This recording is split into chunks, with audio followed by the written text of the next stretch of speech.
Good morning, beautiful people. It is another beautiful day. It is Tuesday. I hope you guys are having a great day or whenever you're watching this. I had a comment yesterday that surprised me, but at the same time, I'm like, I keep forgetting that there's like new people that come into this channel. And you may not know a little bit about, or may not know my story, and I want to tell you a little bit about it. My name is Flor. I do work. Somebody asked me, do you work? I do work. I'm actually at work right now. I record these videos in the parking lot right before I get to work. So I do work. I work part-time as a PA. I started doing YouTube in, I want to say it was January or February, as a challenge because I had been putting it off for over a year. I really felt like God told me to start a YouTube channel to share my journey, and I was just very hesitant and fearful and doubtful, just like all of you can be. And I know some of you are still stuck in that with whatever it is that God is calling you to do. And honestly, this channel is just like a true testimony of what happens when you give God your yes. If you actually go back to some of the beginning, the beginning videos that I did, you can see progression in just how I speak and confidence and boldness in what I'm talking about. And that is just, I don't know, it just tells you how much God is working in me. And if he can do it through me, he can do it through you guys. So I actually started with a challenge of doing a video a day for 30 days. And that is how my channel grew. God monetized this channel in 2 weeks, which is insane. And we are now at 7,000 subs. So this has been an amazing journey for me. I actually really love coming on here and talking with you guys. I feel like, you know, y'all have seen in other videos that I'm like, I feel like we're best friends. And if you don't think we're best friends, then you need to go back to other videos so that you get to know me a little bit more, and so you can see my heart, because we are just besties. Like, if you've been here and you're an OG, you guys know.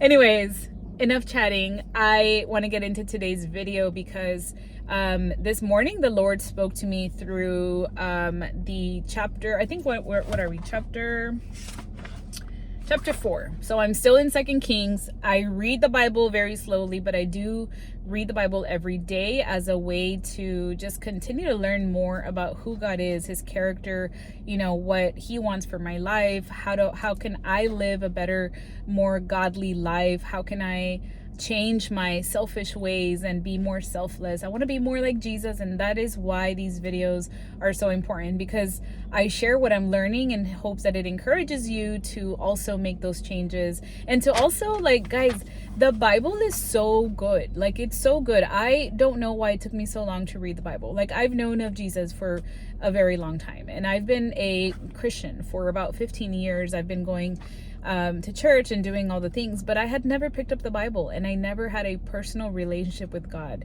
And the way that I've learned to do that is through reading the Word. It's the best way to get to know who he is, and to just know how much he loves us and cares for us. But today's video in 2 Kings 4, I'm going to give a little bit of a context. The first part of it is really, I think, the one that I love the most. But this is talking about Elisha and 5 miracles that he does, and it's like back to back. They're very quick, but the first one is the one that just stood out to me the most. So at this point, there's a widow that is in debt, and she comes to Elisha like crying out for help because she's, you know, her husband has died, and the debt that he was supposed to pay off, now the collector is trying to take away her sons and make them into slaves as a way to collect her debt. And so Elisha's like, well, what do you have? And she responds, I just have a little oil. And Elisha tells her, go borrow as many empty jars. Like, tell your sons to go get them from the neighbors, go get them from anywhere you can find jars, and you're gonna pour oil into them. And then eventually there will be no jars left, and there will be no more oil. So she does exactly as he says. Even though she only has a little oil, she has enough faith to say, okay, he told me go collect the jars. Go collect the jars. So I'm going to send out my sons. I'm going to go look out for jars. And the little oil that I have is going to be enough to fill those up. And so sure enough, she does that until there was no jars left and the oil stopped flowing. And with that, she was able to pay off her debt. So my question to you today is, what is it that you're needing to do today where you may say, God, but I don't have enough. I don't have very much. I only have this little. This story reminds us of how God can do so much with the little that we have. He's not asking, what don't you have? He's asking, what do you have? And how much do we trust God to multiply what little we have? I feel like as just human beings, I feel like it's so easy to compare what we have to what others have, that we may say, well, that's not me. I don't have that. I don't do that. Like for me, for example, with YouTube, my biggest thing is like, I don't have the right scenery, the right podcast room. I don't have the right voice. I don't have the message. I don't have, I don't know how to edit. I don't know how to speak well. That was a big one for me. Like, God, like I have a bunch of filler words that I use. I don't know how to speak clearly. There was so many things, right? There are so many things that we may say to ourselves and obstacles, but the Lord is saying, but what do you have? Not what don't you have? Because if we can say, but Lord, this is all I have. All I gave God was my yes. I gave him my yes. God, all I can say is I can give you my yes. I have been on camera enough to know a little bit about what to do. I will give you that, but you got to do the rest. You got to multiply that, because I don't have it in my strength or my abilities or gifts to be able to do the things that you're calling me to do. And so I wrote down, the number of jars that they collected was an indication of their faith. God's provision is as large as our faith and willingness to be obedient. Don't limit his blessings by lack of faith and obedience. I feel like that's a lot of us. Like, we block the things that God is wanting to give us because we won't even give him our yes. We don't even want to give him that. Like, just give him a yes. Like, give him a scared, a messy, I don't know what's going to happen. Yes. Like, but give it to him, because he's ready and able to do way more with that than if you were to just not give him anything. And now you're blocking all the blessings that he wants to give you. God asked what she had, not what she didn't. God asked that what we have and what we need is to trust him to multiply it. So God's provision meets us in motion. So we have to start acting like the way that she was, like collecting jars. Okay, I'm going to have faith and I'm going to collect the jars because they told me to collect jars and he's going to fill them up with oil. So God's provision meets us in motion. If she had stopped collecting jars, then the oil would have stopped too. So love that story. Second miracle that he does. This is a wealthy woman that notices Elijah, that he's like passing by regularly by her house. And so she has it in her heart to say, hey, you know what? He's always passing by. I'm going to make him a room because I have the room. I have a space for him. I'm going to make him a room that he can come and use for him to lay down, rest on his travels, right? Elisha, out of gratitude, asks her, well, what can I do for you? And she's like, no, I'm fine. They take care of me really well. I don't need anything. Like, remember, she's a wealthy woman, right? But Elisha's servant ends up seeing that she doesn't have a husband, she doesn't have a child. And so Elijah ends up prophesying that she would have a son. And the woman is even like, don't tell me that if it's not for real. Like, don't get my hopes up. I've gotten my hopes up enough.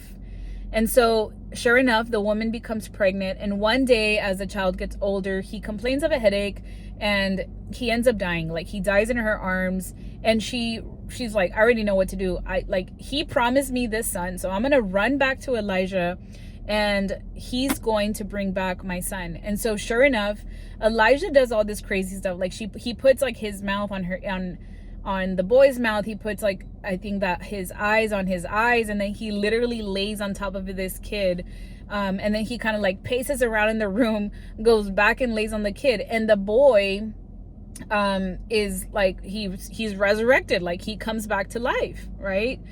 And so what I wrote down is that when we make room for God, right, the way that this wealthy woman made room for Elijah, when we make room for God, whether it's because we have the time, we have the space, we have the resources, like whatever it is that you have, and you give it to God, when we make space for him, he will fill it with things that we never could have imagined. Like, she didn't do it because she was like, oh, he's gonna give me a son. Like, she had no clue. She did it because her heart was pure, and she wanted to give what she could to this man that was passing by her house. She was like, well, I got it, I might as well give it, right? We forget that everything that we have comes from the Lord, and it should be his first, right? If he asks for something, give it to him. And then the other thing I wrote down is, faith doesn't mean that we don't have pain and suffering, but we should just not give up. Sometimes we're holding on to promises that at some times may have felt like they have died, but keep holding on because God has the last word. So like this lady that is like, she's hopeful, like, God, like, you know, she always wanted a child, and she was pretty much like, she thought that dream, that thought, that vision was over, right? To the point that she's like, don't tell me this, like, don't get my hopes up, right? How many of you have been like that or have felt that? Like, don't get my hopes up about this thing. Like, literally, that's been me in a very recent season where I was like, God, I haven't wanted this in a long time. Like, I thought that was dead. Like, that whole dream was done. And God really revived that and like started to give me hope that it was still something that he gave me, and that if he promised me that it will come true, because God has the last word. And then the next one, there's a famine, and Elisha tells his servant to make soup, but the servant accidentally put some like plant or something that has poison. And as soon as they start eating, they realize, and they tell Elijah, like, the soup is gonna kill us, right? So Elijah, like, you know, he's like, okay, here's some flour, boom, put some flour in it, and all of a sudden the soup is safe for everybody to eat. So everybody is able to eat, right? And this one was just reminding me that there's things in our lives that can be toxic or poisonous, right? That can literally kill us. But when we invite God in, when we bring him into the picture, he is able to throw that out and heal us. He's able to bring it back to life, to make things new, right? And then the last story is a man that brings Elijah 20 loaves of bread. And Elijah's like, go ahead and feed these 100 men. And the guy's like, dude, I have very little bread. What do you mean? And so the servant doubts, but Elijah's like, do it. The Lord said that you will be able to feed them and there will be left over. So he does, and everybody ends up eating, right? So this is just a reminder. And if, you know, this is kind of like a, what is a word? Like a precursor or whatever, like, of what's going to happen when Jesus comes, right? Jesus feeds the 5,000. He does this in the same manner. Like, he is able to trust the Lord with what little he has, and God multiplies that. So the takeaway I got is that God specializes in taking not enough and turning it into overflow. I feel like the biggest lesson here is that God is still able to do so much, abundantly more than you can imagine, with the little that you have. We just have to be obedient and have faith that he is able and capable, but you got to give it. You got to give him the little that you have and watch him work, because there is so much waiting for you on the other side of obedience. I hope you guys have a wonderful day. We'll see you all tomorrow.